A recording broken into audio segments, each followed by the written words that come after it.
Sehirli güzgünün sirri nağılı. Bir gün Arendel krallığında hava çox qəribə isinməyə başlayır.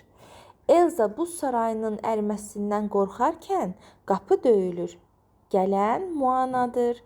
O okeanın o tayından uzaq adalardan gəlib və deyir ki, dəniz suları qəfildən geri çəkilib. Eyni anda sarayın pəncərəsindən Rapunzel saçlarını sallayaraq içəri baxır.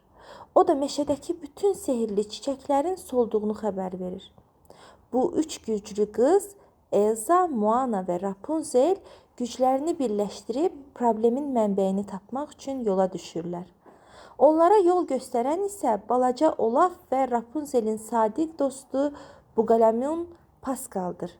Onlar sehirli bir mağaraya çatırlar. Mağaranın girişində Ələddinin cini peyda olur.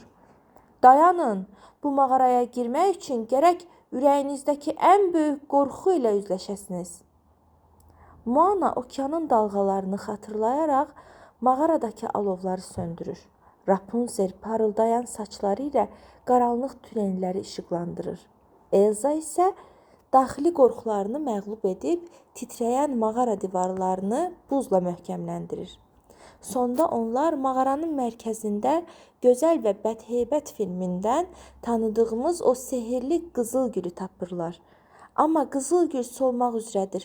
Sən demə, bütün dünyadakı sehrin mənbəyi insanların bir-birinə olan mehribanlığı imiş. İnsanlar bir-biri ilə dalaşdıqca təbiət də solurmuş. Qızlar əl-ələ verib bir mahnı oxuma başlayırlar. Onların səsi bütün krallıqlara yayılır. Mickey Mouse və dostları da uzaqdan onlara qoşulur. Birdən hər yer parıldamağa başlayır. Sular qayıdır, buzlar bərkiyir, çiçəklər açır.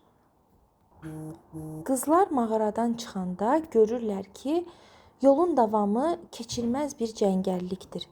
Birdən uzaqdan möhtəşəm bir nərilti eşidilir. Bu artıq böyümüş, başında qızılı yalmanları parıldayan Kral Simba idi. Simba qayalıqdan aşağı atılıb onların yanına gəlir. Onun yanında isə hər zamanki kimi Timon və Pumba var. Timon Elsa'nın yanına qaçıb deyir: "Vay, sən buz düzəldə bilirsən? Bizə biraz dondurma düzəldə bilərsən? Buralar çox istidir." Simba qızlara deyir ki, təbiətdəki bu tarazlığın pozulmasının səbəbi sadəcə insanların küsməsi deyil, həm də həyat döngüsünün zəncirinin qırılmasıdır. Sən demə, qaranlıq kölgələr krallıq arasında keçidləri bağlayıblar.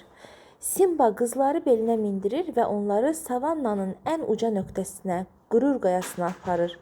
O Elsa'ya deyir: "Sənin buzun təkcə soyuq deyil, həm də saflıqdır. Onu göyə fırlat." Elsa əllərini göyə qaldırır və buludlara doğru nəhəng bir buz sütunu göndərir. Simba isə qayadan var gücü ilə nərildəyir. Bu nərilti bütün heyvanları yuxudan oyadır. Rapunzelin sehirli saçları bu buz sütununa sarılır və günəş işığını hər tərəfə əks etdirir. Birdən möcüzə baş verir. Buzun saflığı və Simba'nın cəsarəti birləşərək qaranlıq kölgələri qovur. Timon və Pumba isə bu möhtəşəm anın fonunda Hakuna Matata mahnısını oxumağa başlayır. Nağılın sonunda bütün personajlar qürur qayasına toplaşır.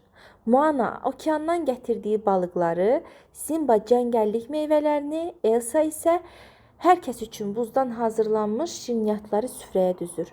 Artıq heç bir krallıq bir-birindən uzaq deyil. Çünki onlar başa düşürlər ki, bir kralın cəsarəti ilə bir şəhzadənin xeyirxahlığı birləşəndə heç bir qaranlıq qalib gələ bilməz. Bugünlük də bu qədər əziz dostlar. Sabah eyni saatda Naranın nağıllarında görüşərik. Hələlik.